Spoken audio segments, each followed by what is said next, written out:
Noyagodia, Professor Antonia Mishra, Noyagodia.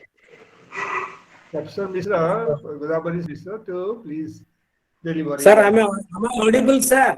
Yes, you are very Again. Sir, we should audible. mute ourselves to listen. I start. Sir, shall I start? Yes, Professor Godabarisha. Yes, sir. Sir, I will. Godabarish. Sir, namaste, sir. Namaskar. Sir, shall I take 20 to 25 minutes to speak? Yes, you have the liberty of deciding how much time will take. Okay. Speak, and we will be glad to listen to Okay. you. How long you speak? No, I'll not go beyond the time that is assigned. Okay, sir. ईश्वरो गुरुरात्मेति मूर्ति भेद विभागिने व्योमवद व्याप्त देहाय दक्षिणामूर्तये नमः सदाशिव समारंभां शंकराचार्य मध्यमां अस्मदाचार्य पर्यंतां वंदे गुरु परंपरा. Respected chair of this session, Professor Mahapatra, Saroj sir, Ganesh Prasad sir, Professor Rath, my scholar successor, Dr. Sachidananda Mishra, Ram Babu, my friend, and all of you who have assembled here on this, all Orissa Philosophy Association annual meeting. I would say that I never participated in this meeting earlier, which is a loss on my part. I missed it. I never knew that it is done with so much rigor and seriousness.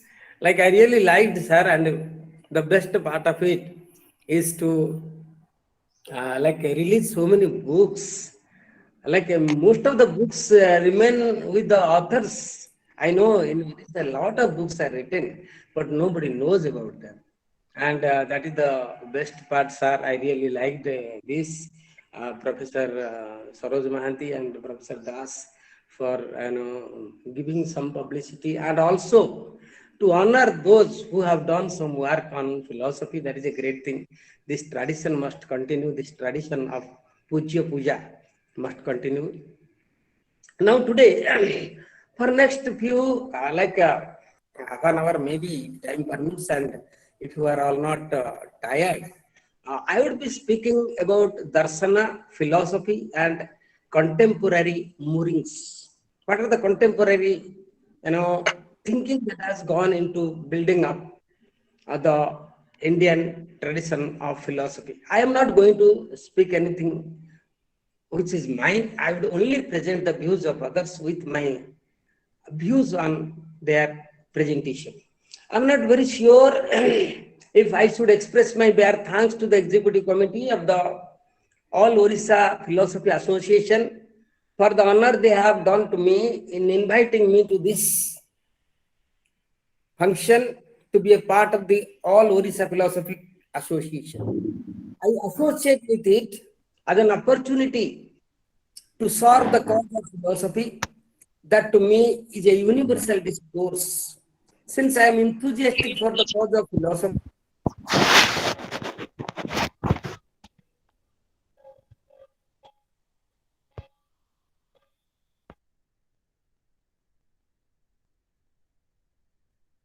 make thinking originally, as has happened in no small measures in Orissa, starting from Mohini Senapati to Hrudayananda Rai, all along which remains unpublished and less known. I include all of them, including Professor Mohanty, who is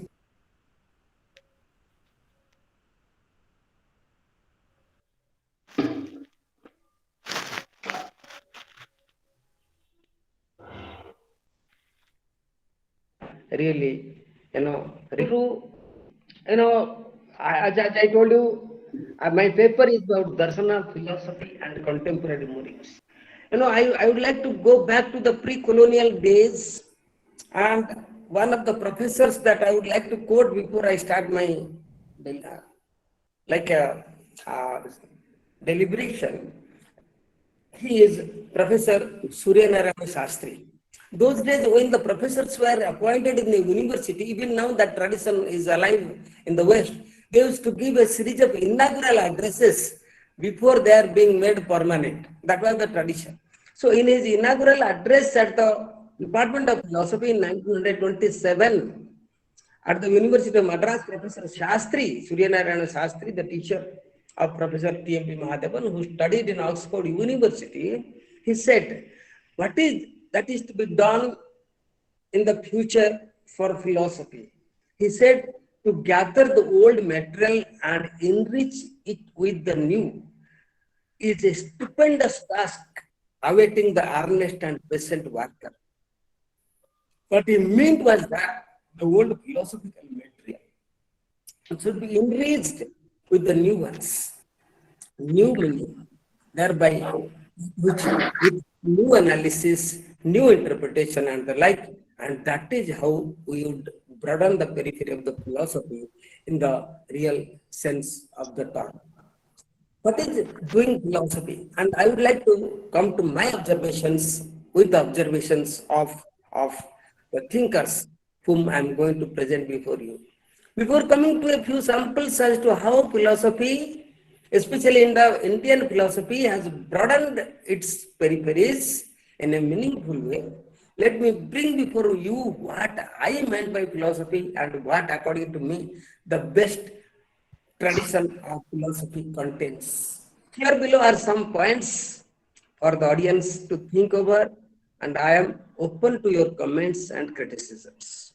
As I have always felt, the most and also most often expressed, the best philosophy can be done without jargons, unnecessary technicalities, and ununderstandable logical subtleties.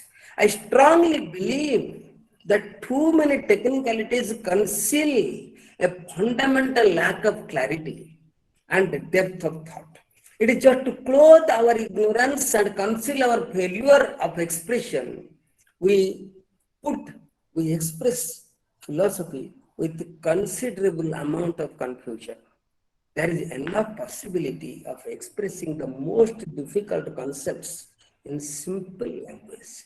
Simplicity is the mark of brevity, brevity which is expressed in the languages of Yajnavalkya, Shankara, Socrates, Plato, and many others. In attempting such a task, philosophy should be made intelligible to all those who have not even studied philosophy and not academically involved with the discipline. It is only when it is only then it will regain the popularity which has lost in the recent years. Friends, in this direction, I really appreciate what Satchidananda told, that that the books must be brought out in the vernacular languages, and but that is not at the cost of English. I don't like we should be territorialized, parochialized. We should broaden our periphery with English, and the most important model example that I would like to put for you is the model of Professor Mohanty. I will come to him shortly. So it has been widely perceived that Indian philosophy is stagnant, and all that is spoken in the name of Indian philosophy has no relevance for the present times. Even though I have no problem in accepting the fact that the philosophy that was done in the distant ancient times is dimly visible and creativity is largely lost, which is because of many reasons, including our political subjugation for more than 1,000 years. I am of the view that every stage of our being we can invoke critical thinking and act accordingly, which is what philosophy is meant for, which has been exemplified from Socrates, pre-Socrates days till our times. Is pure philosophy Indian is something that has been discussed in many portals. Is pure philosophy Indian? And let me start with a prima facie view about philosophy in India with a question as to whether there is pure philosophy in India. P.T. Raju is of the opinion that philosophers in India are engaged in interpretative exercise and their interest is antiquarian and not philosophical in the strict sense, and hence pure philosophy as it is understood is European. I would like to bring Professor Malkani here, who is also of the opinion that pure philosophy is a European, since it accepts the method of pure reasoning, which questions every assumption. He is of the view that reason is necessary. This is very important. Malkani does not accept that we don't have philosophy. Pure philosophy. He says that we have better morals of philosophy which West has not understood. And he says that like uh, pure philosophy. So he is of the view that reason is necessary but not sufficient to ascribe discipline as philosophy. The discursive reason must be in the service of all questions about reality, and this is not what the European philosophy expects out of discursive reason. Hence, we need to develop the distinction between European and Indian in their methods and goals as philosophy is concerned. In view of this thematic, it can influence that the philosophy of ancient India is a necessary part here that emphasizes the right knowledge as an integral phenomenon. Philosophy was not only a way of life but also a way of life. Though though started with faith, it ends with aim at knowledge. Modern European thought is different from the Indian in the sense that it draws inspiration from science and develops an alliance with science and grows, becomes pertinent relevance for the modern. The ideals of philosophic truth are supposed to be unattainable, like the ideals of science is due to reach at a probable and practical truth, and that is nothing to do with the absolute truth. He makes a two, like he divides the practical truth with absolute truth. Philosophy is absolute truth, unlike science. The next point Malkani highlights is that Indian philosophy is not progressive as or counter what European philosophy is. The outline in Indian philosophy is fixed, and modification with the boundary is possible to cater to the challenges of changing society. A European philosopher is a small scale producer, he says, and he weaves theories with the help of imagination and free thinking, and that is what is meant by progressive philosophy. In contrast to the above, in Orient, in India, philosophy is not a free gift to everybody. It is not the sort of truth which the professional philosophers would be communicate and hand over in academic institutions. It is subjective and personal, hence has to be learned in a proper manner.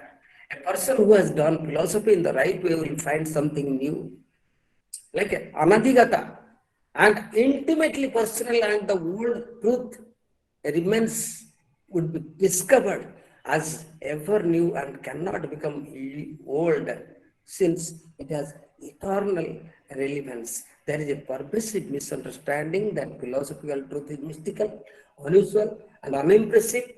Malkani, like it is not so. It is perception of the common in an uncommon way. That is what my view. I would like to say. It is new illumination of meaning. Facts of experience are what they are. Only their meaning. Facts of experience are what they are. Only their meaning exists. Philosophy is not a collection of opinions on different subjects of scientific truth. The scientific truth is factual, and all factual truths can be questioned. In that sense, those who do not find like the relevance in the facts of science, and those who do not challenge to our notion of truth are those practical minded and theoretically free souls who have no need to philosophize. Pure truth has no biological value and it has no interest to the so-called European science-based philosophical trends. Now, it is not science that is a glory of man. Science is the symbol of physical power and the practical ideals like adaptation, success, and self-aggrandizement. I will come to this little later. A philosopher seeks to know the truth underlying the world of appearance, even from the so-called falsity. The whole surface behind the real from the unreal. So, some philosophers suppose the philosophy as extension of science. It seeks most universal kind of knowledge. Such a philosophical view is not a type of imagination, and imaginary things are never true. Philosophy is not a higher science, it is the science of a self. In this sense, it is darsana and operation of the pure, pure light of reason. If philosophy is to justify its place among the science, we need to report to it. In Indian thought, like the reality is hidden in the misunderstanding of the person. The task of philosophy is to clean up and free the man of the intellectual. Malkani is addressing to the modern Indians who have been distant from their tradition and need Western rationality, science, scientific temper and method for the understanding of our traditions. I go with Professor Malkani's understanding of philosophy and would like to add that the knowledge in the ultimate stage of philosophical exercise is self-revealing, which is a new realization, and for that all philosophical exercises are made. From here, I would like to take you to another thinker of our time who happens to come from the state of Odisha, but his philosophy has it has transcended the boundaries of Odisha, since he is one among few who has tried to assimilate the East and West in the way that he alone did. That is Professor Godabarisha Mishra, whose way of doing philosophy is worth mentioning because it is diametrically different from Malkani's thinking. Mishra developed a philosophical outlook that could amalgam East and West in one basket of analytical philosophy. His study of logical positivism has made him think that philosophy is linguistic analysis of concepts and propositions. Like Mishra, by his logico-linguistic analysis, attempt to prove that philosophy seeks after knowledge, vidya, and differentiates vidya from its opposites. All that is not vidya, that is avidya. That is, he has his own way of putting it. This knowledge is eternal, unchanging, and incorrigible.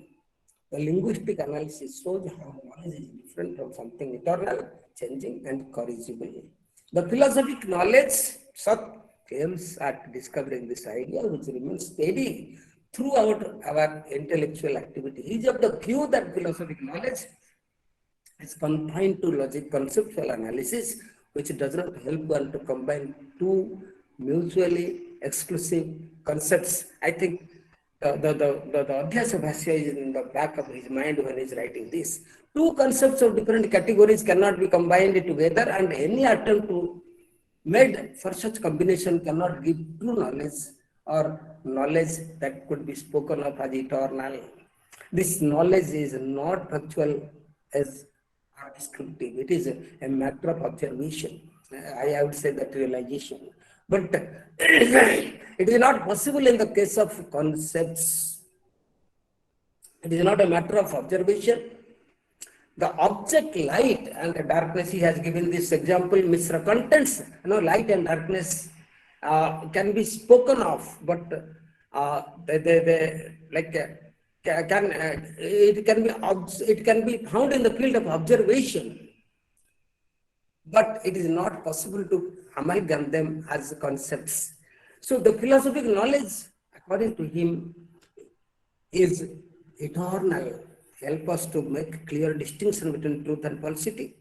And he contends that Sankara's analysis derives from the conclusion that philosophy knowledge gives us knowledge of Satchidananda. He has attempted to philosophically analyze all the concepts in Indian philosophy. The conceptual study for him paves a new way of philosophical knowledge, and which appears to be completely different from traditional conception of philosophy. In India, according to him, philosophy is darsana.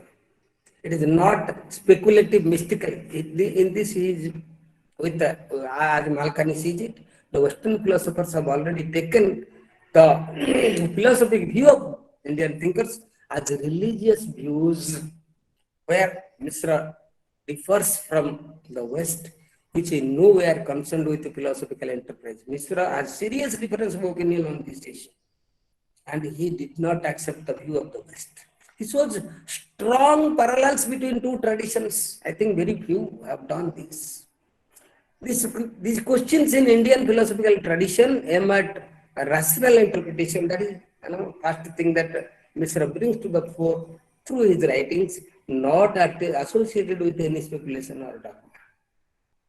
He says the Vedic knowledge teaches us to have conceptual clarity through questioning and argumentation, and he very clearly says that Vedic knowledge is not otherworldly. There are many things that you can ask him, that if it is not otherworldly, what about the Mimamsaka's concept of Swarga? It is a philosophical knowledge, like he is talking from the angle of Advaita. So it is the philosophical knowledge of knowing that is knowing what is what. The knowledge, you can say vastu, knowledge per se. It includes both empirical and trans-empirical knowledge. And one thing that Mishra wants to point out is every philosophical knowledge depends upon language. Without language, it is not possible. It is not possible to present or qualified for presentation. So, philosophy never aims at reaching at a knowledge subjective or personal. It gives you the objective, vastutantra, that is what he says. He says the rishis are mantra drashtas, and philosophy occupies a very important place in intellectual disciplines, and which is not otherworldly to free philosophy from all sorts of misunderstanding.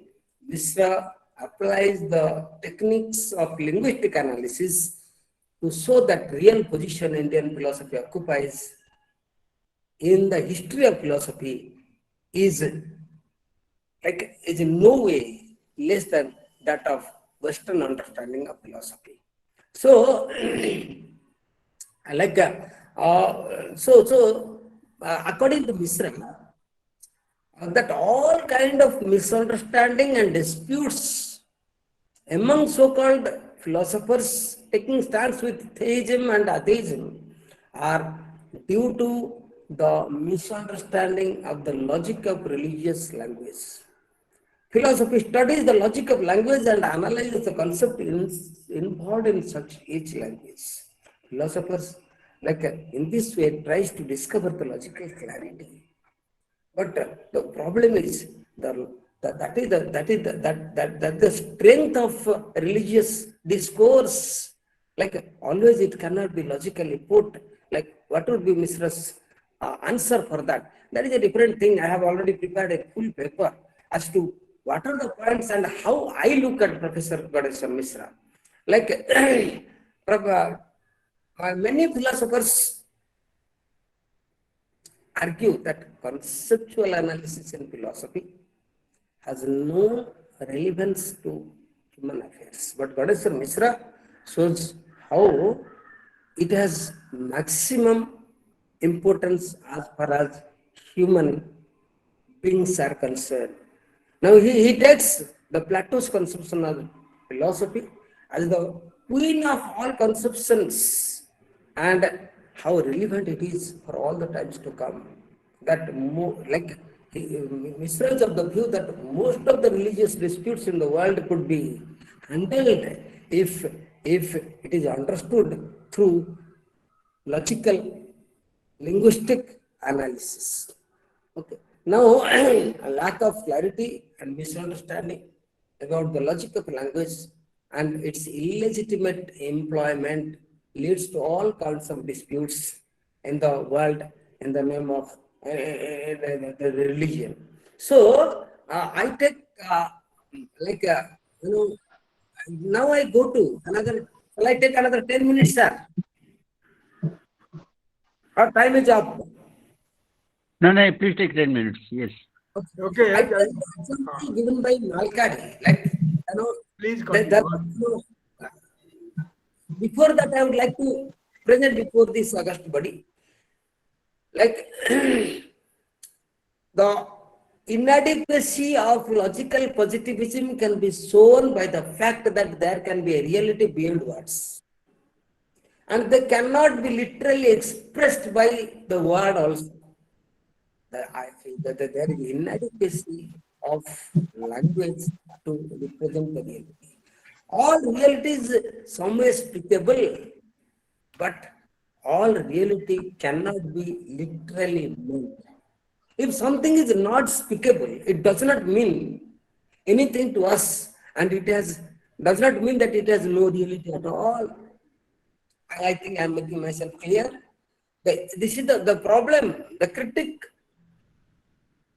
on against like criticism on the views of Professor Mishra is that there can be a reality beyond words and they cannot be literally expressed by the words language.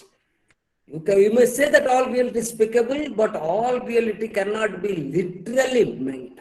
If something is not speakable, it does not mean anything to us, and it has no. You cannot say that there is no reality.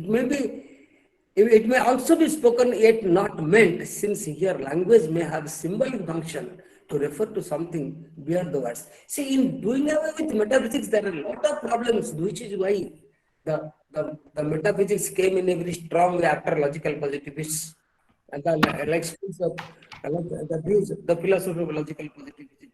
All the books, all the thinking is almost shelved, and the first critic started with one of the logical positivists like Wittgenstein. So I take an example given by Professor Malkani in understanding of the I.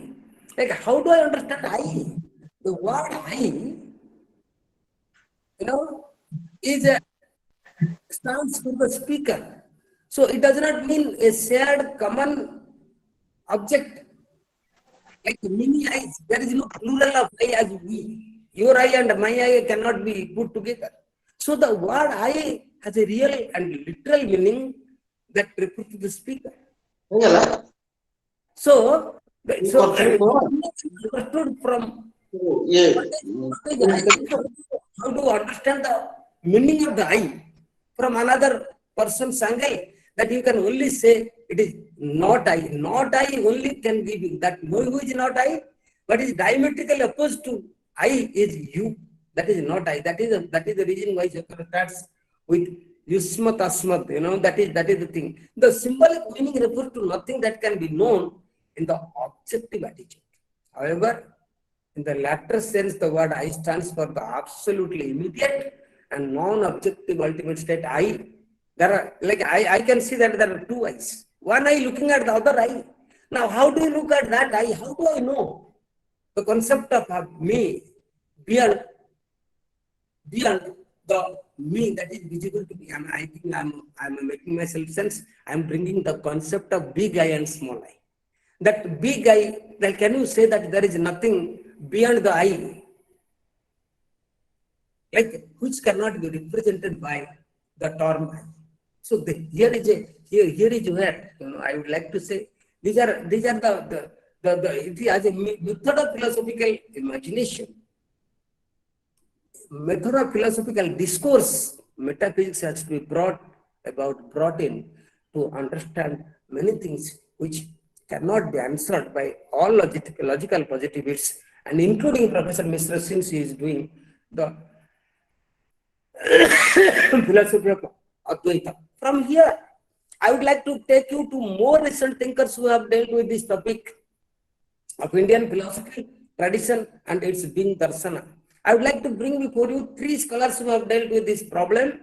Professor Wilhelm Halfas, who points out that the term darsana is somewhat restricted to the doxographical discourse which can have implications for non-Hindu philosophers as well. In his article, Darsana, Anvichiki and Philosophy, Halfas says that the term Anvichiki as philosophy in the Western sense, and Paul Hacker's vehement criticism of the philosophy as darsana. For Halfas, darsana is a word few like mata, naya. I would add another word that is samaya. For him, so far as the overall historical role is concerned, the Anvichiki can hardly be considered equivalent to philosophy. The problem with Halfas, like many others, is that they are treating the Western philosophy as fixed and absolute, and Indian philosophy as ambiguous and flexible. Like Pradeep Gokhale has written more about that. Those who view philosophy in this way do not take historical development of the discipline in the West. The way philosophy was done in ancient Greeks and thereafter in the West are different type of exercises. Like analytical philosophy is not philosophy, as existentialism is philosophy. Like I would say that Aristotle is not a philosopher, as Plotinus or Heraclitus are philosophers. So I would like to present before you the views of Dwaya Krishna. So this is the view of Halfas. Says India does not have philosophy in the sense West has. I would like to present before you the views of Dwaya Krishna, who has very radical views about Indian philosophical tradition, and I would like all of you to read his 3 myths in Indian philosophy, and where he says the myths about spirituality in India, spiritualism in Indian philosophy is a myth. Authority, Veda as the final authority for philosophizing is a myth, and schools of thought is another myth. You want to make Indian philosophy an open thinking. That Krishna denounces the spiritual aspects of Indian philosophy and wants to perceive as a living, evolving activity. He dislikes to brand Indian philosophy as self-understanding of the past. I quote him. I take another few minutes, sir, with your permission. Like the dead mummified picture of Indian philosophy will come alive when it is seen to be a living system of thinkers who have grappled with the difficult problems that are philosophically alive even today as they are in the past. Indian philosophy will become contemporarily relevant when it is conceived as philosophy proper. See the optimistic way Professor Dwaya Krishna is looking at the problem. For him, philosophy must have contemporary relevance, and hence the traditional understanding of philosophy in India should be freed from exclusive spirituality, unquestionable authority, and frozen molds of schools, and that is how philosophy should be presented. From this, I would like to invite you to a very serious intellectual and a fascinating philosopher of our times, Professor Jatindranath Mohanty. Jain Mohanty, very fascinating philosopher. I must give you a footnote here, friends. Starting from Radhakrishnan, Motilal, and many others, those who have gone to the West, including Professor Murthy. I don't think any one of them, to my reading, has that broad, holistic understanding of the East and West together. Professor Mohanty is like a fascinating philosopher of our time, who is who is the gift of Orissa, I must tell you, whom like we have not recognized his ability to, in philosophy, which West has recognized this to some in some way, but it remains still unrecognized in our land. Anyway, Mohanty, I met Professor Mohanty, and all of you know Professor Mahabhadra, Professor Mohanty. Everybody knows that we had several seminars with and on Professor Mohanty, and he was given the Lifetime Achievement Award at Bhubaneswar. So what I would like to say is how Professor Mohanty looks at the problem. See, many of the I think he's the only one who could go into a debate with the Western thinkers in their terms, which others could not do, because they did not have the tools of expression, understanding as Professor Mohanty has. He studied like Western philosophy as much as he did Indian philosophy. When I met him at Temple University, he was having, Sachi, who are there listening to this talk, he had Yogendranath Bhach's Valabodhini Tika of Advaita Siddhi, and he was teaching that to some students there.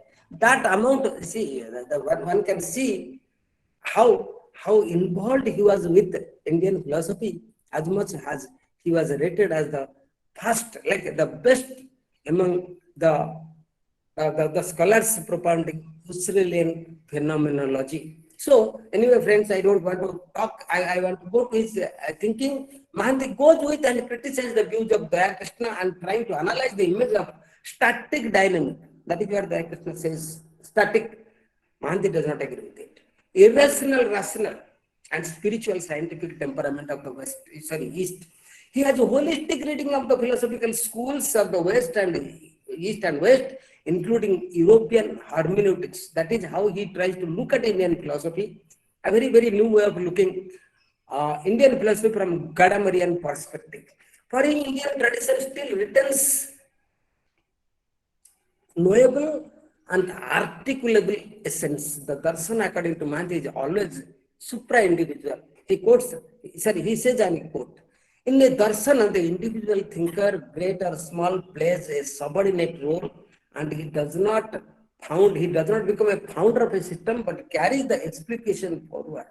The darshan is a perception which antecedents any individual thinker or expositor. Criticism, clarificatory, explicative, as well as a destructive khandana, as either intrasystemic or intersystemic. Mohanty is here trying to emphasize a contrast between philosophia generating truth and darsana as explicating truth already given to us, and this contrast seems to be most central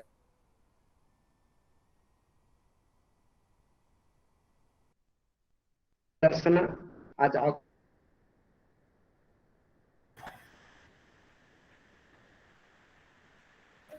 upon thinking, but rather in terms of an ideological subsumption of the individual under the perception of the system. But this appears to be important for Mohanty. It is not a system.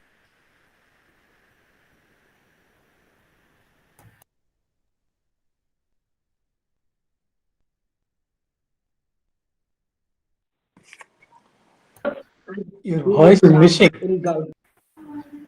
Your voice is missing, actually. Your voice is missing. Is it okay, sir, now? Is it okay? Now it's going to finish now? Yeah, I'm finishing, sir. Yeah. Like, Hello. objective is more. Yeah, but some technical problem. His voice is missing. He has made his point already.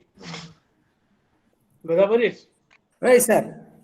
Audio is not very clear, so we have to make an effort to listen to your excellent talk.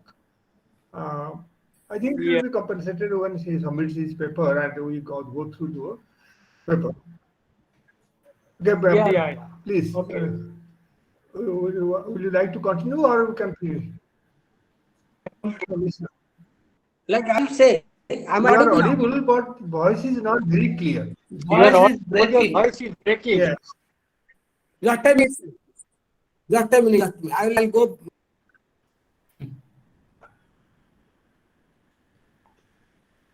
I think please sum up within 2 minutes. Because the voice is breaking. It is total absent now. It is total absent. Is it okay now? Hello? You join. Yes. You join. No, is it okay now? That's the problem. Okay. Now he Okay, has I'll finish it. Yeah. So, Daji is very like explicit in his aims on contemporaneity of doing Indian philosophy.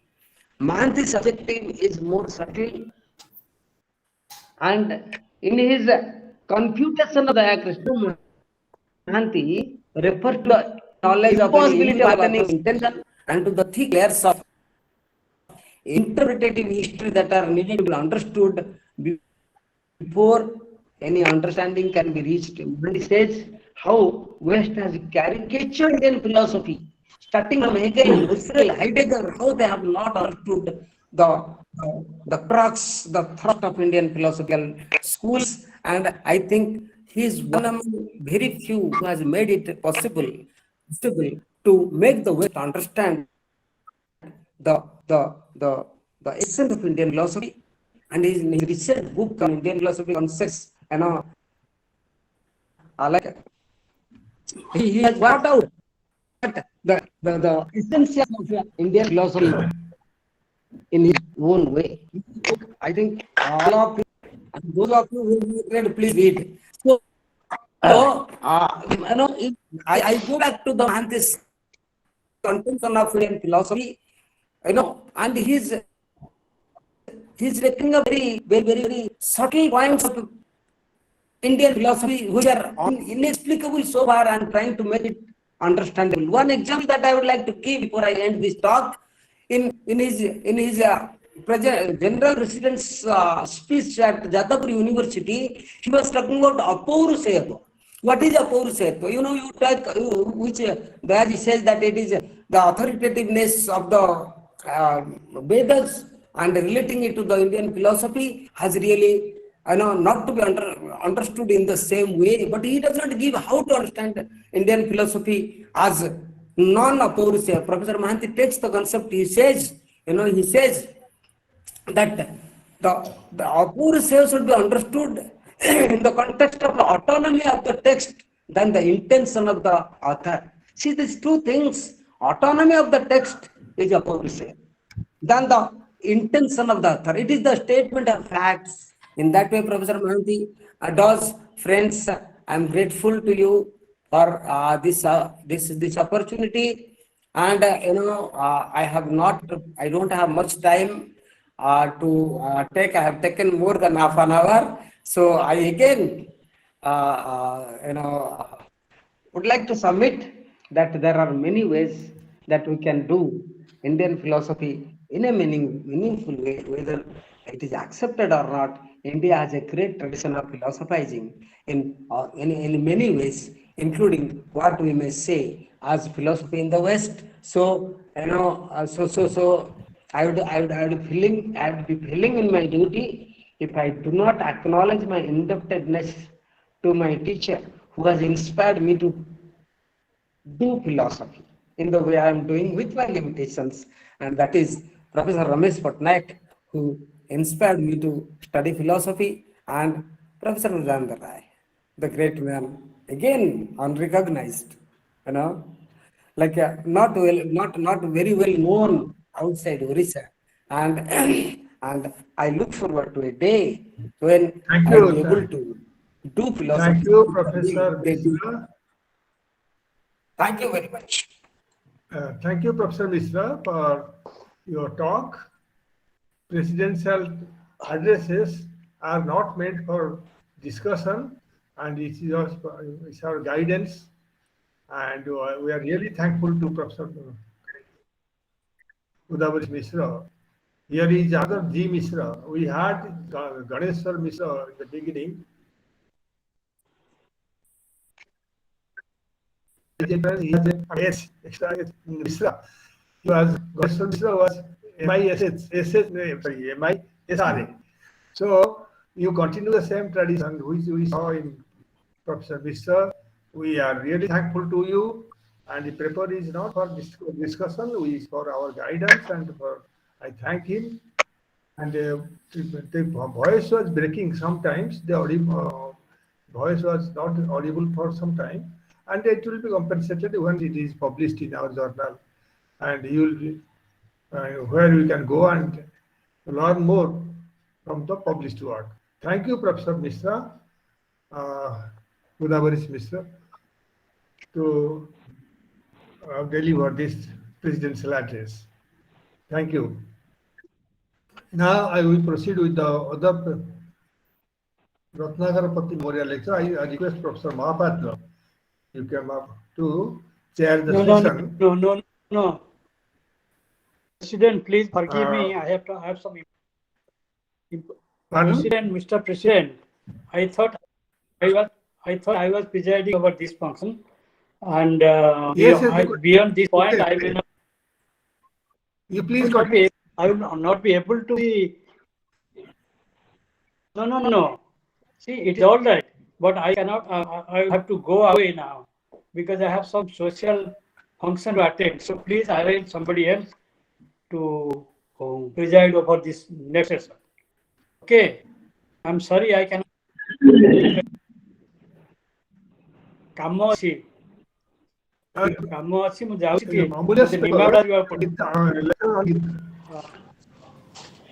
Sir ନମସ୍କାର। ମୁଁ ଚାଲିଯିବି ତମେ sir ମୁଁ କହୁଛି sir ଅମୂଲ୍ୟ